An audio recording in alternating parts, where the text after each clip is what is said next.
नमस्कार व्यूअर्स, मैं जयदेव पटेल और आप देख रहे हैं नंबर 1 इंडिया न्यूज। आपका एक बार फिर स्वागत है एक खास अतिथि के साथ मुलाकात प्रोग्राम में। आज हम बात करेंगे सुप्रीम कोर्ट ने जो टिप्पणी करी है फ्री बीज को लेकर के कि कहीं न कहीं राज्यों के पास में जब न्यायिक जो अदालतें होती हैं उसमें जजों को देने के लिए वेतन की बात आती है तो कहीं न कहीं राजकीय जो संकट होता है वो सामने आ जाता है। लेकिन जिसको मतलब नहीं है उनको पैसे देने की सरकार के पास पैसा बहुत है। और इसी के साथ साथ भारत पोर्टल जो लॉन्च किया गया है सीबीआई का, ये कैसे पुलिसिंग में और क्रिमिनल जांच में मदद करेगा, इन्हें तमाम मुद्दों पर बात करने के लिए हमारे साथ खास मेहमान है सुप्रीम कोर्ट के अधिवक्ता संजय के चड्ढा। संजय के चड्ढा जी, आपको बहुत स्वागत है हमारे प्रोग्राम में। धन्यवाद जयदेव जी।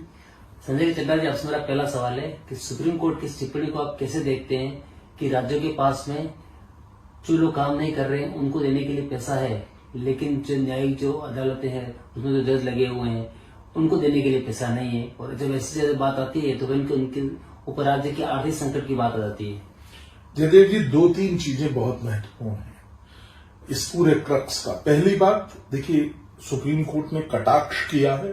सुप्रीम कोर्ट ने बहुत पैनी नजर लगाते हुए बताया है कि क्या हो रहा है, क्यों ये फ्रीबीज जिनकी आवश्यकता नहीं है। हमारा देश इस वक्त सही मायने में, मैं आपसे बता रहा हूं, आर्थिक संकट से भी गुजर रहा है। अगर आप देखें पिछले 10, 15, 20 सालों में हमारा जो जिसे कहते हैं ना कि वित्तीय जो हमारा लोन है वो बढ़ा है, विदेशों को जो हमने पैसा देना है वो बढ़ा है। एक और तो वो संकट है, फिर सरकार वोटों के लालच में, मेरे को इसमें कहने में कोई गुरेज नहीं है, छुपाने की कोई आवश्यकता नहीं है, वोट के लालच के लिए केंद्र सरकार, राज्य सरकारें, ये तमाम सरकारें जो हैं फ्री बीज का अनाउंस कर रही हैं। ये एक मुझे लगता है कि ऐसी स्थिति में क्या इसकी आवश्यकता है, इस पर प्रश्न चिन्ह है। सरकारों को स्वतः सोचना होगा, ये हमारी ओपिनियन है और सुप्रीम कोर्ट ने भी कह दिया। अब दूसरी बात, जहां तक आप जानते हैं judicial system, justice delivery system का सबसे महत्वपूर्ण अंग है वो है कोर्ट्स। अगर एक और हमारे पास कोर्ट के पूरे स्टाफ को, पैराफर्नीलिया को, खर्चे को, जजेस की सैलरीज देने के लिए पैसे में कुताही हो रही है, कमी है, हम और जजेस नहीं अपॉइंट कर पा रहे हैं, तो एक पूरा जो सिस्टम है उस पर प्रश्न चिन्ह लग रहा है। और हम देख रहे हैं आज के परिप्रेक्ष्य में करोड़ों की संख्या में 5-6 करोड़ केसेस भारत में पेंडिंग है। ये सब इस बात से निकल के आ, जो टिप्पणी है वो इन सब चीजों को कवर कर रही है। तो हमें एक मजबूत जस्टिस डिलीवरी सिस्टम चाहिए। हमें ऐसा सिस्टम चाहिए जो कि एक नजीर बने। लोग जो हैं वो अगर कोई क्राइम करने जा रहा है उसको पहले बीच में 20 बार सोचे कि अगर मैं करूंगा तो हमारा सिस्टम ऐसा है तो मुझे सजा हो जाएगी। तो इस तरह की कई चीजें हैं, इस पर पूरा लेक्चर दिया जा सकता है, लेकिन शॉर्ट में सिर्फ ये कहना पाए बिल्कुल सही है। और हम सब भी, मुझे ऐसा लगता है कि एक भारत के सिटीजन होने के नाते इन फ्री बीज का मुझे लगता है कि ये उस कदर जायज नहीं है, पहली चीज। और दूसरी चीज, जो वेलफेयर स्टेट है, हम कई चीजें हैं उस पर भी बात की जा सकती है, लेकिन अभी सुप्रीम कोर्ट का रुख थोड़ा सा इसमें इस तरीके का रहा है कि उन्होंने फ्री बीज को कोई अच्छा चीज नहीं माना और जस्टिस डिलीवरी सिस्टम में हो रहे कमियों को दर्शाने का जो है एक प्रयत्न किया है। एक लास्ट लाइन भी बताना चाहूंगा, आपको पता होना चाहिए कि एक कोर्ट, सिर्फ एक कोर्ट को चलाने का एक ईयर का वो जो खर्चा है वो करोड़ों रुपए में होता है। जज की सैलरी, पूरा स्टाफ है, रख रखाव की जरूरत, कंप्यूटर्स, और आप तो एडवांसेस की ओर बढ़ रहे हैं, खर्चे बहुत हैं, ये ध्यान में रखना पड़ेगा। तो क्यों नहीं हम ऐसा सिस्टम डेवलप करें, क्योंकि वेलफेयर स्टेट का भी काम हो और बाकी चीज भी परिपक्वता से चले। जी संजय चड्ढा जी, अगर हम बात करते हैं अब सीबीआई के जो भारत पोर्टल की जो लॉन्चिंग की गई है, तो ऐसे में भारत पोर्टल से जो क्रिमिनल केसेस है उसकी जांच में कैसे सुधार होगा, कैसे मदद मिलेगी? देखिए, भारत पोर्टल जो है ये इंटरपोल का जो पोर्टल है जिसके प्रति, जिसमें जो है अंतर्राष्ट्रीय स्तर पे और राष्ट्रीय स्तर पे बहुत इसकी डिमांड है और लोग यानी कि सरकारें जो हैं उस पर निर्भर करती हैं। ये एक परिप्रेक्ष्य बता रहा हूं।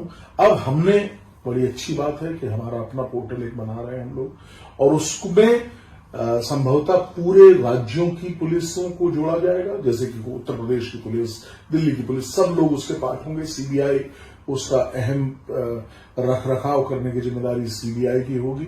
सबसे बड़ा जो काम है वो ये है कि राष्ट्रीय और अंतर्राष्ट्रीय स्तर पे जो डाटा अवेलेबिलिटी है, कि कोई जो क्रिमिनल है, एक्यूज है, उसकी प्रति जितना भी डाटा है उसकी अवेलेबिलिटी समावेशित करके इसमें पेश की जाएगी। अगर कोई गुजरात में, केरल में कोई ऐसा गुनाह करके भागा हुआ व्यक्ति है तो उसके बारे में अगर पता लगाना है तो हम उत्तर प्रदेश में बैठ के लगा सकते हैं, जम्मू कश्मीर में बैठ के पता लगा सकते हैं। ये तो राष्ट्रीय स्तर पे हो गया। और अगर वो व्यक्ति बाहर चला गया है, मैं एग्जाम्पल देने का प्रयास कर रहा हूं, कई ऐसे और एग्जाम्पल्स दिए जा सकते हैं। तो जैसे कि लखनऊ, कोई उड़ा के लंदन चला गया कोई व्यक्ति भटक के, तो ऐसे भगोड़े के प्रति अंतर्राष्ट्रीय कोऑर्डिनेशन भी है, इसको इंटरपोल से भी जोड़ा जाएगा, अन्य राष्ट्रों की पुलिसों से भी जोड़ा जाएगा। वहां पे यहां के अपराधियों का डाटा उनको दिया जाएगा कि ये व्यक्ति यहां तो नहीं आया हुआ है।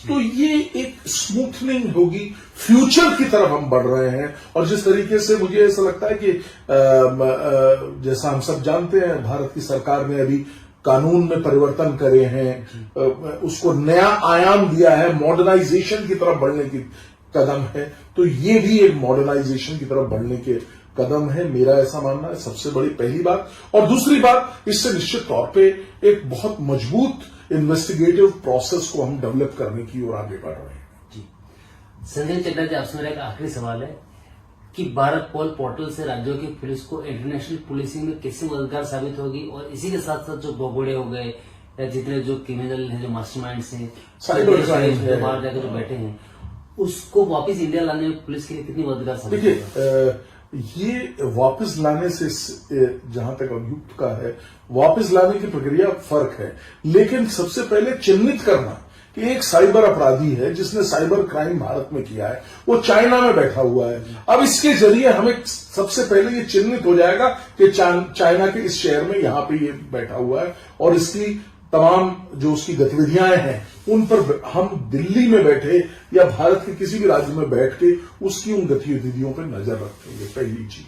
दूसरी चीज, तो इस तरीके से एक अंकुश तो अवश्य लगने वाला है। लेकिन साइबर क्राइम जिस कदर बढ़ रहा है, ये इतना भयावह है कि हम कई बार स्तब्ध रह जाते हैं किस किस प्रणालियों का प्रयोग हो रहा है। वो एक बहुत बड़ा आयाम है उसका, और उसको जानने की आज हर व्यक्ति को देश की जरूरत है, और जागृति ही उसका निदान शायद हमें दिलाती है, नंबर 1।